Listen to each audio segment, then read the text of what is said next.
fellow nerds, we are talking It is Netflix attack. Avatar the Last Airbender trailer. Just dropped.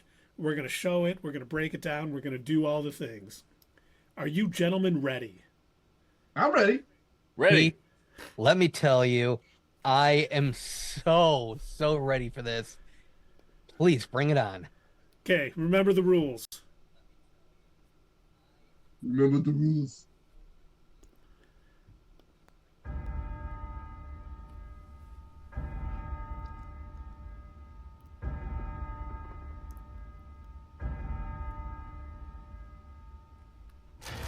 Oh yeah. Oh yeah. I think Netflix is nailing it. Looks fantastic. Oh my gosh, they all look so white. I love it. All that remains of a once powerful nation. Okay. Stop. For those of you that don't know, that was the last Airbender I trailer cannot from hold it together 2010. anymore. I was waiting for somebody to say something. That's the one I watched. Great movie. Oh yes, Oh, yes, that was thanks. a great movie for me to poop on. That was a great. Oh. That was a great movie. It got great review. We loved it on here on this channel. Absolutely loved it. I didn't fall asleep the first time I watched it. I spoke in an accent. All of a sudden, you guys don't hear absolutely. Oh, So I didn't hear sorry, I didn't hear yeah, that. I didn't hear the accent. That's what I mean. If I talk like this, you're not going to hear me say it. All right. So what were you saying? Me? No, I think Chris was saying something. Oh, Oh no. Oh, I may have fallen asleep watching that movie. More than once to So get through it. I saw this movie right after I was done with basic training in the Army. I think it was either right after my graduation or it was on Parents' Day or Family Day or whatever they called it. It was one or the other. But it had been in theaters, and so my family took me to go and see it at the movie theater. And I remember I was sitting there thinking like, oh my gosh, I loved the series so much. Oh man, I'm so glad they made a movie. This is going to be so good. I cannot believe it. I haven't seen any trailers. I just knew they were making a movie. And M. Night Shyamalan, oh man, he made some pretty okay movies. Like, Sixth Sense, that was pretty darn good. It's a good movie. The That's one what about every the director aliens, likes that to was hear. okay. that was Unbreakable. pretty Unbreakable darn was okay. great. And so I remember I went from, I feel like the way that people reacted when they first saw episode 1 of Star Wars, went in with a bunch of hype and then it slowly turned into what?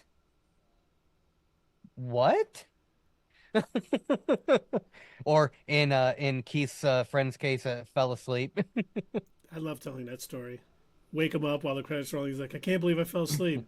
No, you did the right thing. Nerd. I wish I had fallen asleep during that movie, but I didn't. But I will say that my eyes were just they.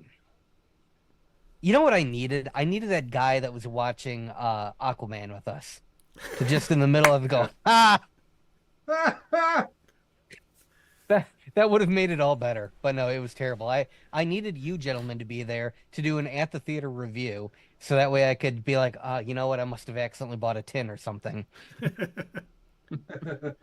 All right, are you guys ready for the real trailer now? I am so What? ready There's for a the real real trailer? trailer.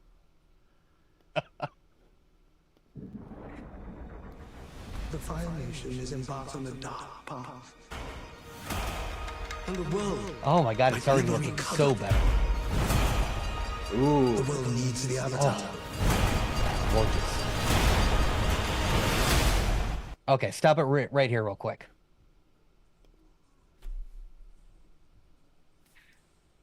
All right, so first thing, let's talk about like that intro. Perfect for those that don't know. The people doing or the person doing the opening narration. That's Monk Gyatso. That is played by. Sorry, I wrote down notes. He's played by Lim K Soo. and he's explaining the whole sitch with the Fire Nation, which if you watch the animated series, you know, in the opening and in the first episode, we had that done by Katara, who kind of broke everything down for us, gave it the exposition and everything. Or like M. Night Shyamalan, we had like 13 paragraphs of nonsense in the movie. But yeah, it was nice. And one thing that we've heard from the showrunners, from the directors, that they want to focus pretty heavily here in the first season, which they did not do in the animated series. They want to focus pretty heavily on the Fire Nation, and they're going to show us how a lot of this stuff happened, how they conquered, and how they destroyed the Airbenders. And we saw there in that scene where Keith stopped, those blasts of fire. That was not people shooting fireballs; those were firebenders.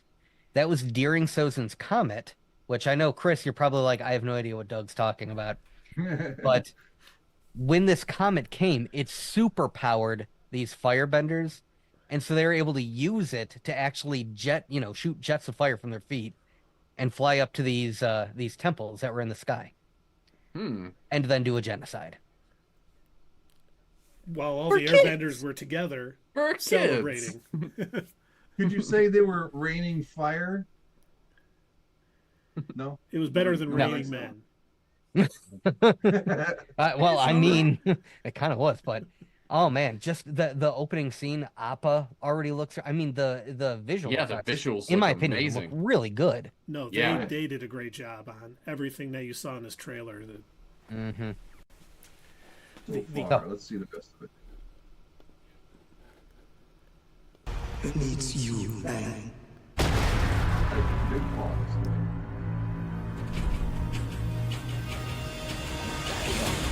Bam. The Fire Nation has destroyed everything in our path. Here when the Earth If the world is going to have any chance, it's going to need All right, go ahead and Aang. stop here.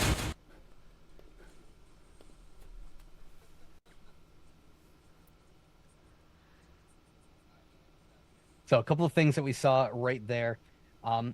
Already, we get to see the actors, in my opinion, already far better. They're not stiff.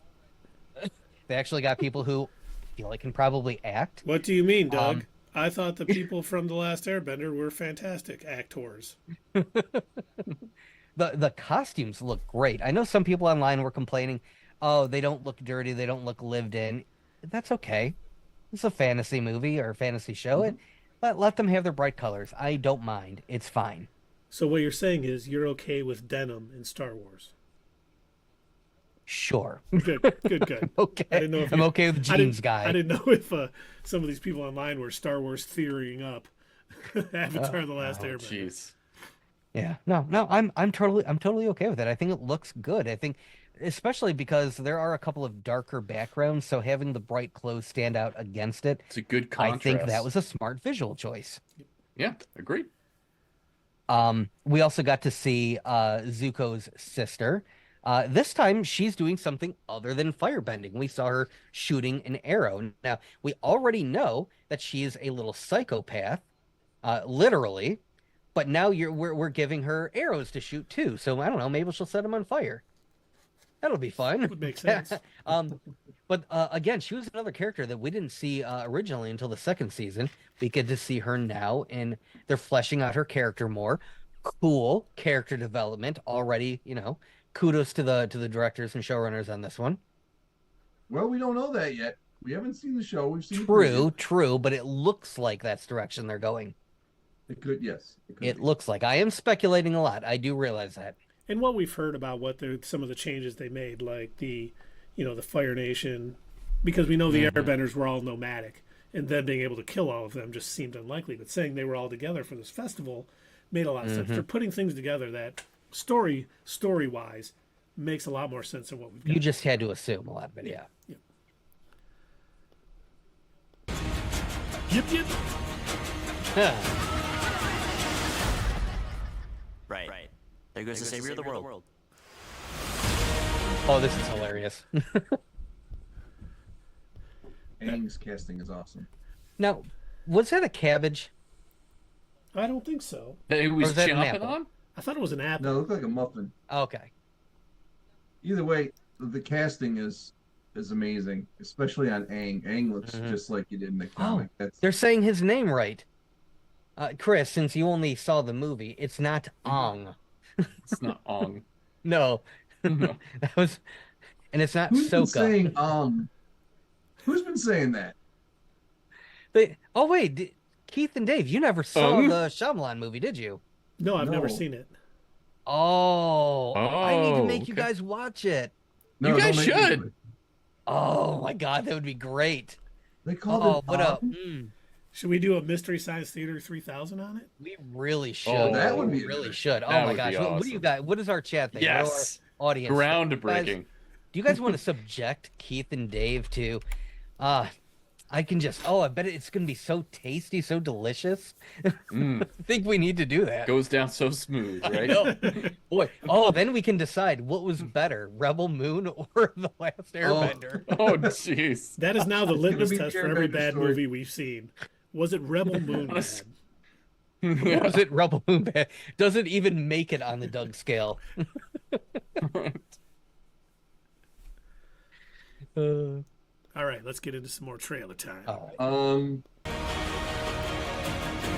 I chased down every hint of the Avatar. It's my destiny. It's Carson Tama. I'm not someone who can stop the Yeah. animation. I don't want the responsibility. Okay, stop here. Daniel Day Kim. Mm-hmm. And just so you know, Chris, that's Uncle Iroh, who is the Yeah, best I've heard of him. character on the show. He's got Well, some good quotes. now hold up. Keith, I think we've got a new best character on the show, and that is, of course, our Fire Zaddy himself right there. Oh yeah, look at those muscles. Did you call him Fire Zaddy? The best character on yeah. that show is the cabbage guy. That's the best character on the show. So it was a cabbage. And Fire Lord Swoleseye. Swole. and yes, he did get jacked at that kind of show. Yeah, he did. Okay, I'm sorry. You may return. You got to do this alone. You have me, Tara, and a flying ball of fur. What more do you need? Fire Daddy.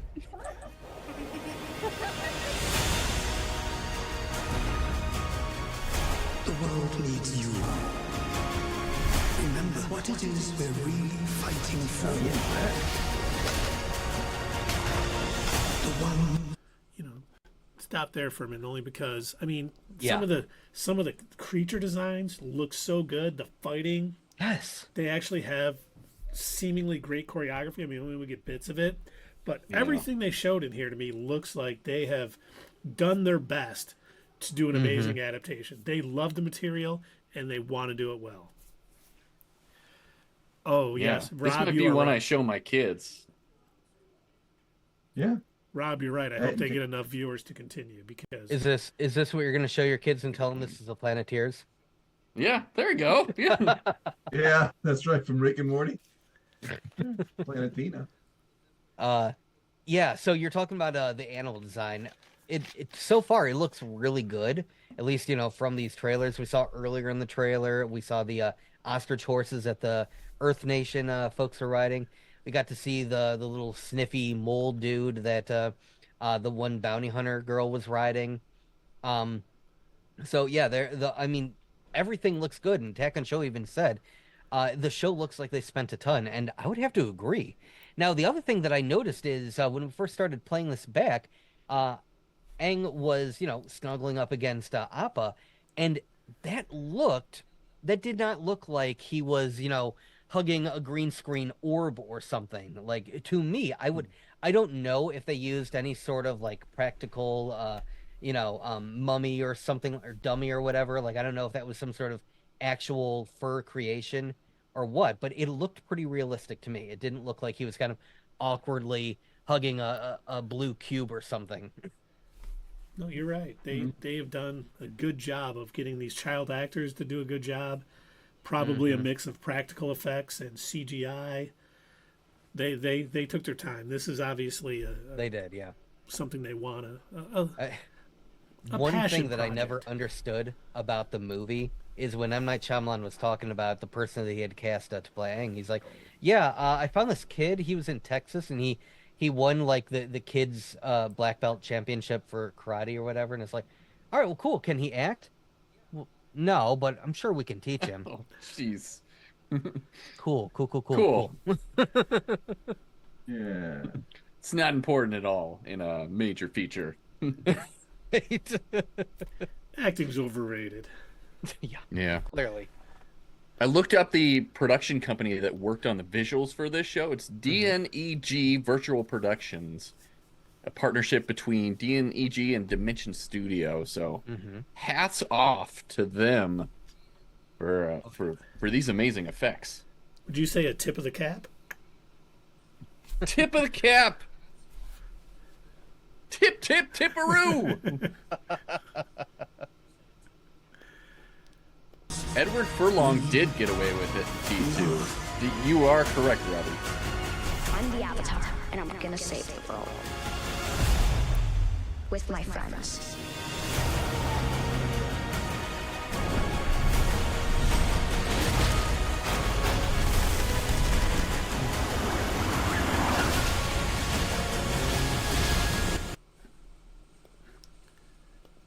We just saw a lot of bending. And Yeah, that go ahead and stop it here all because looked incredible. I mean, yeah, oh my gosh, yeah. So, I believe it was Robbie. He mentioned earlier the earthbending was phenomenal, was exceptional, jokingly, obviously, because the big joke after everybody saw The Last Airbender by M. Night Shyamalan was how awful all of the bending was. It was. I remember the funniest scene was a bunch of earthbenders doing a choreographed dance that took like 15 steps for one rock to kind of slowly wobble in the air. And everything was just so bad to the point where every time we all saw a movie, me and the Night Status Quo crew, every time we saw a movie where there was some sort of elemental bending, I just instinctively yelled out, "This is how you do bending." We went and saw Shang-Chi, and they were doing like some sort of, swishing and moving the air around. I'm like, see, this is how you do air bending. Like, it's not that difficult, you guys. And everything that we just saw in this trailer looked so good. We got to see King Boomy. He was the guy kind of karate chopping the rocks. Looked fantastic. We got to see, I think one of my favorite scenes was Katara defending herself against Prince Zuko when he was blasting his fire, and you could see just the ice, the way that it formed. It didn't look fake. It looked good. Like, I mean, it's so weird to say this about. It did. You didn't watch it and think like, oh man, I wonder if they're gonna finish that later. You were like, right? Oh, wow, they did a great job on that. That looks cool. That looks well done. Aang forming like the fog around himself to hide himself and everything. Doing like the spin, right before he shoots. But yeah, so far all the bending looks fantastic. It looks like the way that it's supposed to, the way that it was described in the the way that it was described in the original show. That the bending, the reason why they call it bending is the elements move with the body, right? Everybody move your body. Body. There you go. But no, it's like that's why they have the certain movements that they do, is because that's what directs the element in that way. It isn't ooh ah ee ah and then a rock moves. Bended it like Beckham. Rob even said, I thought it took a lot more to move a rock pebble.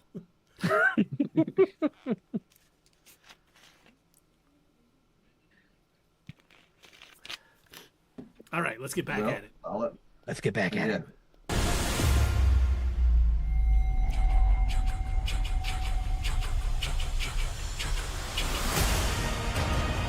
Yeah, Supercharge.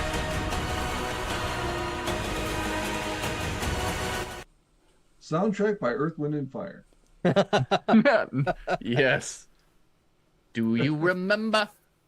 21st night of September. But I am glad that you brought up the music because that's another thing that was fantastic in this trailer. When I when I went back earlier and I watched the M. Night Shyamalan trailer, for some reason they've got this weird like pop rock song that starts like halfway through it for reasons. I don't know why. It didn't fit anything, but you can tell they obviously brought back a lot of the musical directors and the sound that they had from the animated series, and it sounds like they've spiced it up. Like you can hear the oot, oot, like what you would hear at the end of every episode, and it sounds amazing hearing that come back. And then you hear the swelling orchestra as we come back into the main theme song, and it's just chef's kiss beautiful. They put a lot into this. And maybe they just, we've seen before. I'm not going to, mention anyone's name. Zack Snyder, where you watch the trailer and it looks incredible. And then the movie is just, not good. But, I mean, they put a lot into this. And they really want So Attack on Show asks, are you guys at all worried that the original creators did back out of making this after production started? I will fully admit that, yes, I originally was. If you go back, I know it would take a lot, but Keith and I did like a special report where we actually discussed that. And when we were talking about it, yes, at the time, we were kind of worried. Like, what does this mean for this show? Is it going to be terrible now? Are they going to lose their way? Because they had publicly stated in very long, drawn-out posts that they had left for creative differences. But, they explained what that meant. That they were promised, full creative control. It wasn't going in the direction that they wanted it to. And at the time, I don't really know what that meant. And I still don't. Obviously, we haven't seen the show yet, so it's hard to say. But as of right now, just seeing the trailer, no. I'm not too upset with that. It could be that they simply wanted to just retell it, word for word, and I think that would have been the wrong way to go about it. I think the choices so far, from what we've heard, I think that the choice to switch it up a bit, show a little bit more about the Fire Nation, kind of give us more of a backstory of why things are the way that they are, really develop these characters more instead of making us fill in the blank. I think that was a smart move, and I'm glad that they are not just doing a one-for-one retelling. I was happy that they didn't do that with Scott Pilgrim, and I'm happy they're not doing that with this. I agree, Doug. I think that if you're going to make something live action that people love, especially with like anime as well, too, don't just do a one-for-one. Give us a different angle, a different perspective of the story. Be true to the story, but yeah, give us something new, something extra, because like I don't know, that's one of the reasons why I didn't watch One Piece. I know that the live action one on Netflix, I'm like, I love the anime, and I'm so on board with that, and like I couldn't watch it, even though I heard it was good. But something like this, if I haven't watched Airbender, like the last Airbender, the show. Sorry, guys. But if I did, and I really, really liked it, if they were going in a direction that was fleshing out some of the story and giving us a backstory like that, and I knew that was what this live action was doing, I'd be really excited for that, because I'm like, this adds to the story. This is awesome. This is what you're going to want to do with a live action version. And you're a Filoni fan. I know. I'm a Filoni fan because of Clone Wars. Like, that's where I was introduced to Filoni. Yep. So, yep. Wow. Dave, Keith, did you guys both ever finish watching the original series? Yeah. Oh yeah. Because I know the way that we were going about it was definitely different. We weren't doing, episode after episode like we normally would. I think when I was suggesting episodes for you guys, we were doing them by theme. So I know when we were doing it for the channel, I don't think we finished. But did you guys ever finish it on your own? Yep. I watched the entire series. I never watched The Legend of Korra. I still plan on it at some time. That's okay. Yeah, I haven't seen The Legend of Korra either, but I didn't want to. Legend of Korra, so there were some good things in it, and it had promise, but unfortunately that was a lot of studio intervention. That it shouldn't have gone down the way that it did. I'll say this about Korra. The first season, the way that the guys wrote it, it was they were told that it was just a short miniseries. And so they wrote it with a beginning and an end, and they fast-tracked her character development, Korra's character development, because it was only supposed to be for that one season. And then when Nickelodeon was like, hey, you know what, it turns out it was popular and people like it, go ahead and get to work making more seasons. Churn out more stuff. Whoa, we finished her character development. What are you talking about? Oh, jeez. That's got to be so terrible as a story maker. Like, it was very rough. Mm-hmm. And there was a lot of people that, when all of a sudden they're like, oh, there's going to be a second season. Okay, we weren't expecting that because you told us, Nickelodeon, that this was just a short miniseries. And so when we got it, it was like, oh, you can tell that they didn't have a story planned. They were kind of trying to put things together. And the second season was a hodgepodge. It was like things didn't quite make sense. And then the ending was bad. And then they did 2 more seasons. Sounds like season 3 of Lost. It was, and I was lost. And then what ended up happening with the end of season 3 and then all of season 4, Nickelodeon was like, "Hey, it turns out it's not doing great. We're gonna put it all online." Fancy that. On Nickelodeon.com using Nickelodeon.com's crappy video player in 420p. Nice. I can't imagine why it didn't do well. And you wonder why it didn't do well.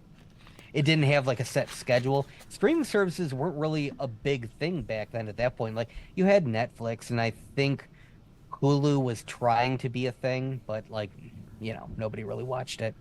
Hooly Cooly? Fooly, oh yeah. Fooly Cooly was really good.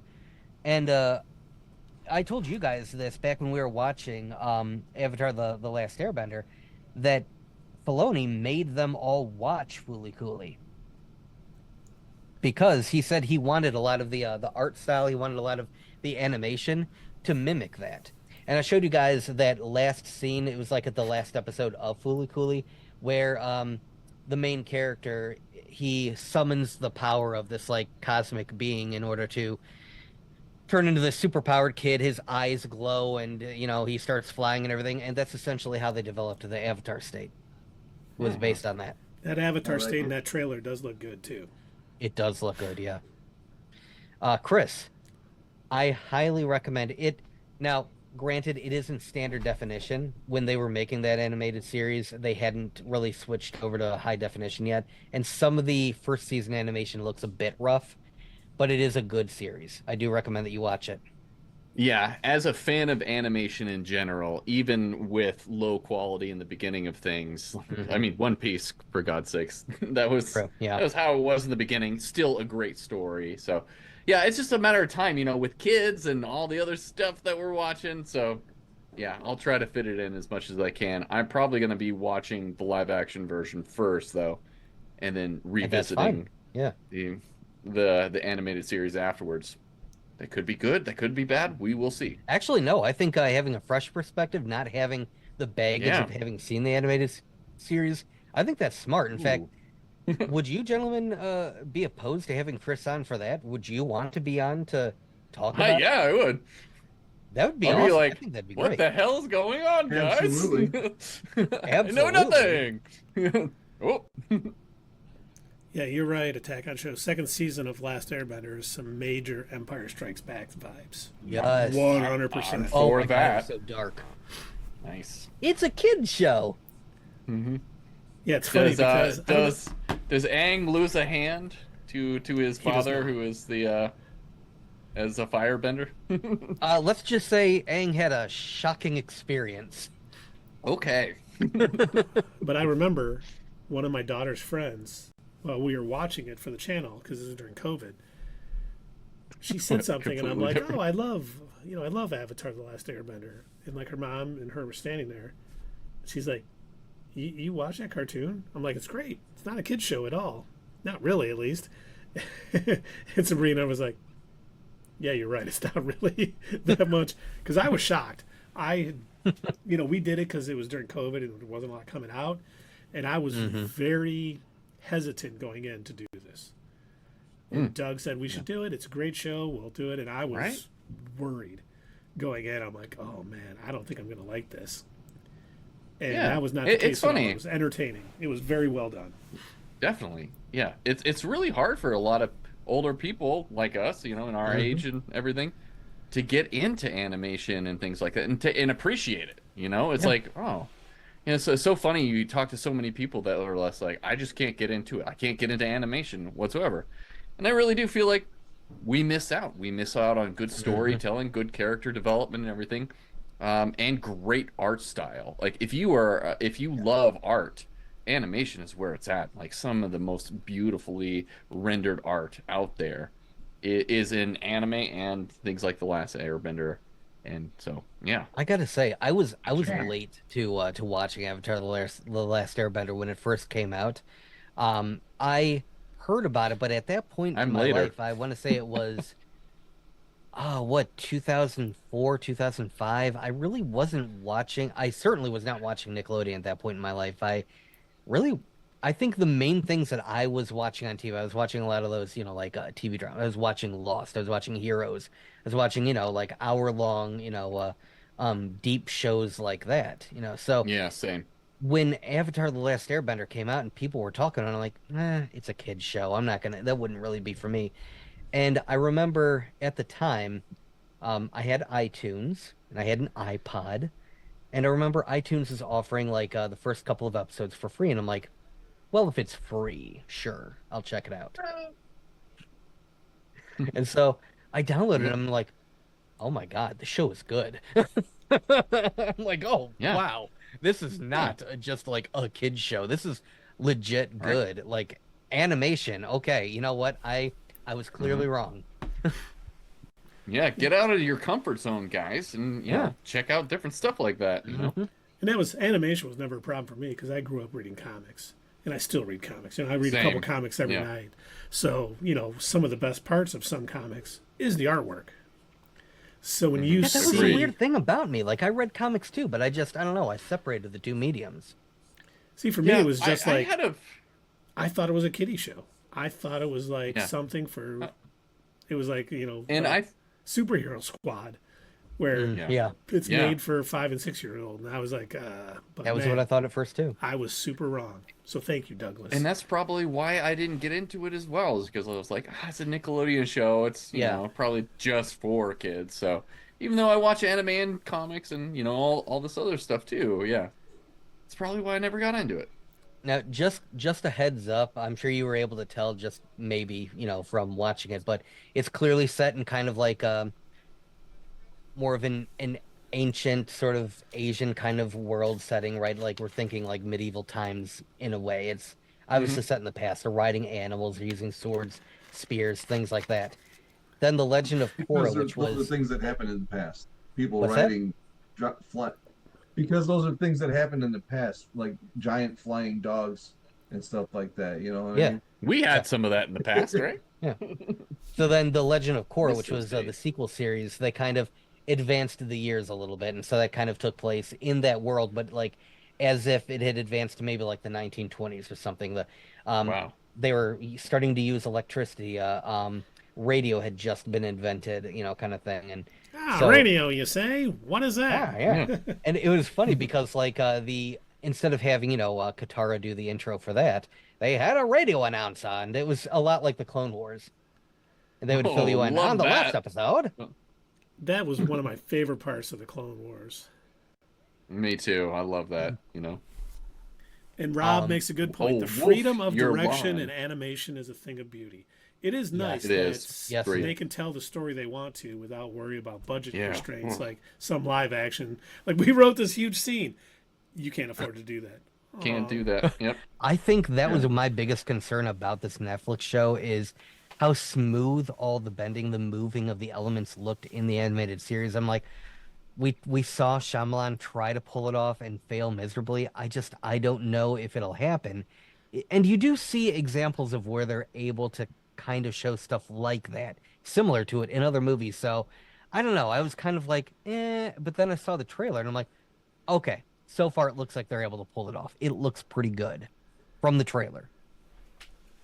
Yeah, they may have done 2 minutes worth of CGI. They could have sped it up. Who knows? And then the rest of the series is going to be garbage. It's going to be like, right. Looks like sparks coming out of his hands. Little drop of water. Or like, we blew all of our money on the trailer. See, we couldn't afford to do everything like that. It's not doing it now. There you go. It could be like this. See, I'm airbending or whatever, firebending. We're gonna start calling you Jubilee. Right? Yes, thank you. Oh, I love that from the classic '90s X-Men. And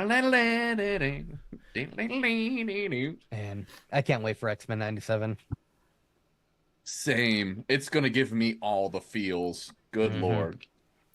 Now, should we talk hype levels for I think we Avatar the Last Airbender? Because that first trailer we were watching, it didn't do much for my hype level.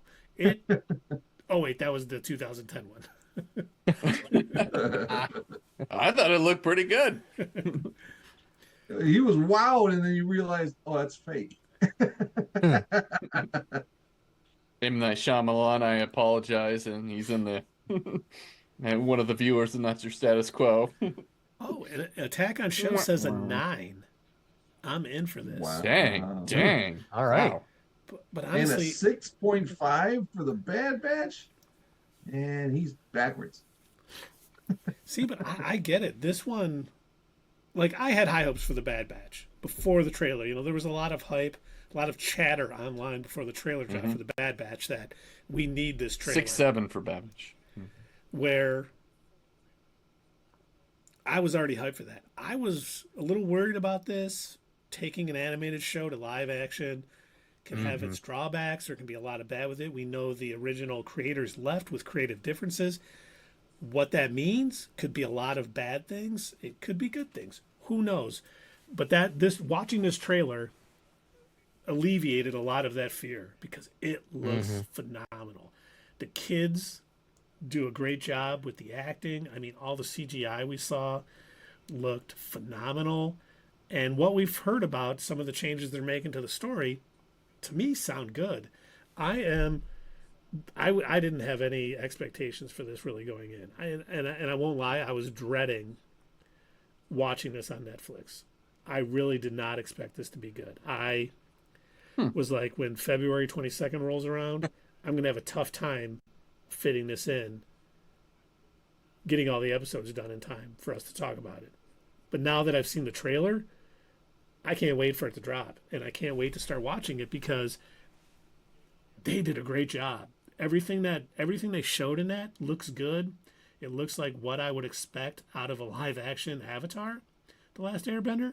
So honestly, I think I'm right up there with Rob. I'm going to give it a 9 because my hype level went from almost nothing to skyrocket. I know it's lower than Bad Batch. The only reason it is because I already had pretty high expectations for Bad Batch, so it didn't raise my hype level too much. I still think it's going to be great, but this is almost a complete 180 on how I thought about this series. Yeah, So it looks like they're you're- releasing all 8 episodes too on the same day. So it's gonna be a more lot of excited about this airbending. show than you are about the Bad Batch. The what? You're more excited about this show than the Bad Batch. Yes and no. My hype level's a little higher for it now after seeing the trailer because I didn't have much expectations going in. Where I've wanted to see the Bad Batch and I've wanted this so bad that my level didn't jump much. Like, my hype level is lower for it because I was already excited for it. Where this I had no excitement for, and now the trailer dropped and I saw it and I was like, okay, that looks phenomenal. I want to see that now. But if I had to only watch one, I would watch the Bad Batch. There it is. All right, who's next? Dave, I think you're next. Dave, you're Oh, next. okay, I can go next. Yeah, I agree with you. Except for I'm not gonna rate it near 9. I'm gonna give it a 7. And I agree with you that it took it from 0 to the 7 because I was a little worried about it myself with the previous history. But like everything you said is true. The cast looks like that was really well done. I can't wait to see the Cabbage Guy. That'll be fun. And definitely the CGI looks seamless. It looks like you're watching something really happen rather than seeing the pixels around it move. You know, so that's pretty cool. I'm at a 7. I hope it goes up once I see the show. I hope I get tickled pink by the show because I really like the animated series. I hope they do it right. There I'm at. That's where I'm at. I get that. I totally understand that. For me, I'll put this out there right now. I am at an 8 right now. Again, I want to be where Keith is. I want to be where Rob from Attack on Show is, but again, I need to just temper the expectations just a little bit because they could be just showing us the best parts in the trailer. So I don't want to go in thinking, oh my God, this is going to be the best thing ever. It might still blow. It could be that the pacing could be thrown off the fact that they're doing, what Netflix does and releasing everything all at once. Yeah. I wonder about that. I know it sounds weird because I have complained in the past saying that they should release multiple episodes, and we'll just have to wait until I actually watch it to see if it does work. But, so I am looking forward to it, especially based on this trailer. I was not at first. I think the best my best comparison would be like Andor. When I first heard about Andor, and Dave, I think, agrees with this too. I think we were kind of in the same place. I didn't care. I wasn't looking forward to it. Just hearing about it, I'm like, oh, really? I mean, we already saw those characters die. I don't care about Cassian Andor. I don't care about his adventures before the Death Star, whatever. It sounds dumb. Yep. Then we saw the trailer, and I'm like, oh, wait, hold on. Oh, okay. All right, this looks like it might be good. And then, I was like, okay, but maybe that was just a really good trailer. Then we watched the show, and I was like, oh, God, this is good. So, We'll see. Because I was not looking forward to this at first. I was kind of like, I was aware of it. I was keeping track of it, but I was kind of hesitant. Now I've seen the trailer, and I'm like, oh, this might be pretty good. So, we'll see. We'll see February. And, Rob, that's a good idea. I might have to take the day off, too. Because I guess I forgot that this is Netflix, and so of course they're going to dump all the episodes at once. It is your birthday, Doug. You can take it off. The 23rd, right? Well, actually, I think what did I put in for? I think I did take off around my birthday, so let me see, because unfortunately with my job, I've got to put everything in far in advance. Same. I did take it off. Awesome. All right, cool. Nice. Keith, you going over to Doug's? We're all going to have a watch party? 8 episodes. Huh. Excellent. All right. Well, Chris, what about you? How are you feeling? Well, my interest is peaked for the show, but not having watched the animated series before this, clearly I'm not as hyped as you guys are about it. And that's fine. But it is exciting going into something in the world building that I'm seeing from the trailer, and the effects did look amazing as well. I agree with you guys and Attack on Show that I would have rather have parceled this out week by week and being focused on one episode per week. And come on, man. Yeah, I'm sorry, guys. I didn't watch Attack the on Show. He series. did. He watched The Last Airbender, the movie. I watched the movie. Just so you know, Rob, we didn't know he didn't watch the it. Animated series before we invited him on tonight. Right. I know, right? They did. Surprise! Surprise! Keith is outing you. Surprise! And that's our deep cut song. I know, right? Oh, that's a viral TikTok now too, Doug. Oh, is it? It is. Mm-hmm. Yes. Of course. Yeah, I know. Everything's ruined.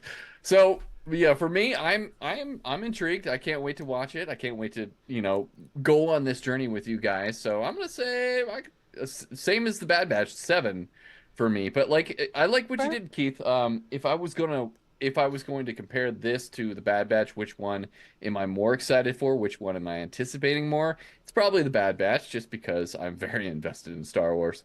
So, are you? Yeah, who would think? Are you sure about that? I know. You sure about that? You sure about that? Really? Sure Yeah. about that? Yeah. Whoa. I don't know. Mr. Darksaber. I don't know. Mine's up in my room, so I know.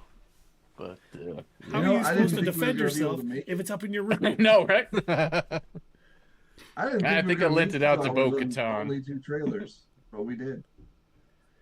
We do a good job of talking for a long, Dang, a lot of an time. hour apiece. Yeah. You know what? We barely tangented it. I know. Yeah, we stayed on topic. You're right.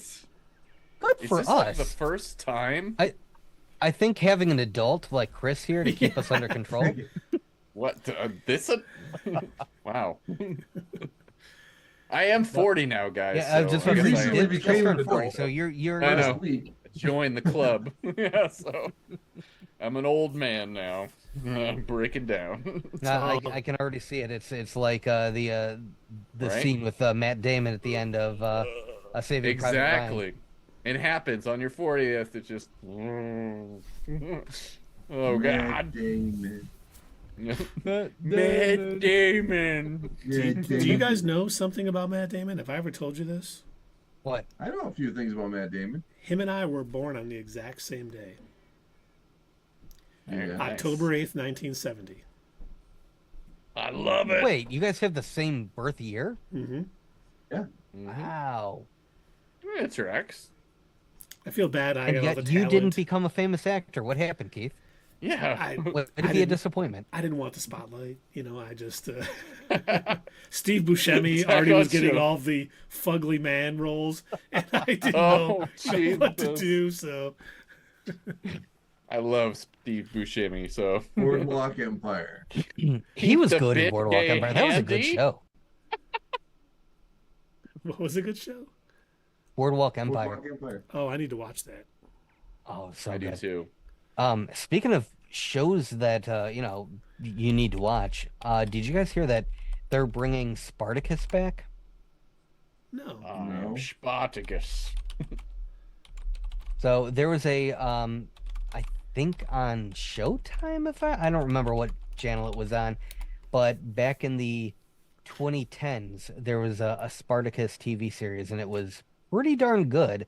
It was, if I were to watch it now, it's probably very reminiscent of, it's got a lot of Snyderisms, but it was falling on the coattails of 300. That makes sense. But story-wise, it was a good show. Lots of nudity and blood. Yeah, it had that too.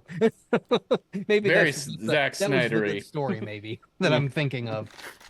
Yeah, you know, that's what's My going to make nostalgia that goggles. Rebel Moon so much better is all that nudity and extra violence. Oh, that's right. The director's cut. It's like a different Yeah. universe. Violence, blood, and nudity.